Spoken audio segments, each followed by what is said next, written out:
Doctor चुप हो जा भाई, क्या बात होगी, क्या बात होगी? खैनी चाचा मर गए हैं। खैनी? कौन खैनी? गुटका खैनी? ये क्या पहन के लोड़ो, ये साले ईरान का वो खेमने ही नहीं है भाई जो मर गया। शादी पीट पीट के बहन कैलेंडर हो रहे गा रहे हो। सालों मेरे को समझ में नहीं आता, मरा ईरान में, उसके वहां के लोग खुशियां मना रहे हैं कि डिक्टेटरशिप से हम मुक्त हो गए।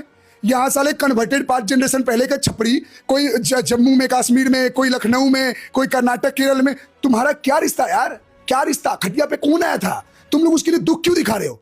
क्योंकि तुम्हारे धर्म का था। तो एक बात बता, कल अगर लड़ाई हो जाए तो बहन के लोड़े साथ उसी का देंगे। ये तो हमारे देश का साथ ही नहीं देंगे, ये तो गद्दारी कर देंगे, बोलेंगे हम ना लड़े ईरान से। क्यों? क्योंकि अब्बू थे, अब्बू मर गए। अरे अब्बू एक ही होगा तुम्हारे घर में ना। मेरी बात है कि मेरी एक पता नहीं कौन अब्बू है, कौन चाचा है, कौन खाला है, कौन अब्बू। तो भूलने का मतलब यार अपने अब तुम बोलते हो हमारी देशभक्ति पे शक करे हो। क्यों रो रहे हो? क्या हो गया? क्या हो गया भाई? मैं तुम्हारा दर्द बढ़ाने आया हूँ। सालों अपने देश के तो सगे हो जाओ। कौन कहाँ मर रहा है? फिर मैं बोलूं इजराइल हमारा दोस्त है, उसका साथ दो, तो तुम बोलोगे गद्दारी कर रहे हो। मोदी जी मिलके आ गए तो मोदी जी के खिलाफ बोल रहे हो। बोलू ना, जाओ ना, छाती पीट रहे हैं, मर गया मेरा खून, मेरा लाल मर जाएगा। अब जाओ, टिकट कटाओ, पैसे नहीं है, जमीन बेच दो, धंधा करवा लो अपने घरों में, और जाओ टिकट करवा के सालों इजराइल जाओ लड़ने।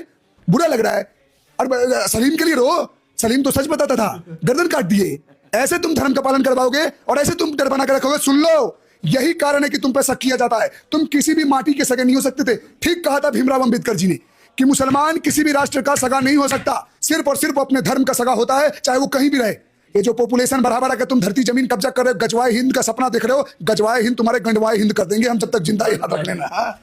यार देखो, ये ना एक सही, डॉक्टर साहब ने सारी बातें बहुत अच्छी बोली है, और ये सोचने और विचार करने वाली बात है कि कल को अगर हमारा युद्ध ईरान से हो जाता तो क्या इस देश का मुसलमान हमारे लिए खतरा नहीं बन जाता? ये लोग हमारे गले काटते हैं, ये लोग हमारे देश से गद्दारी करते हैं, यहाँ की सारी इंफॉर्मेशन सब पहुंचा देते ईरान। क्योंकि आज ये दुनिया के सामने इन्होंने दिखा दिया अपना दोगलापन कि मरने वाला ईरान का और रोने वाले कहाँ है? भारतीय। वहां की जनता, वहां की जनता नंगी होकर नाच रही है, सेलिब्रेशन कर रही है। तो मादर चोदो, सच्चाई है कि तुम्हारे अंदर सिर्फ अपनी कौम के लिए वफादारी है, तुम्हारे अंदर सिर्फ इस्लाम के लिए वफादारी है। जो अल्लाह का नाम लेगा तुम उसके वफा हो, बाकी तुम किसी देश के वफादार नहीं हो सकते, ना तुम कोई भाईचारे वाली तुम भोसड़ी के बात। और मैं एक ही बात बोलूंगा, इनसे हिंदू सीखे।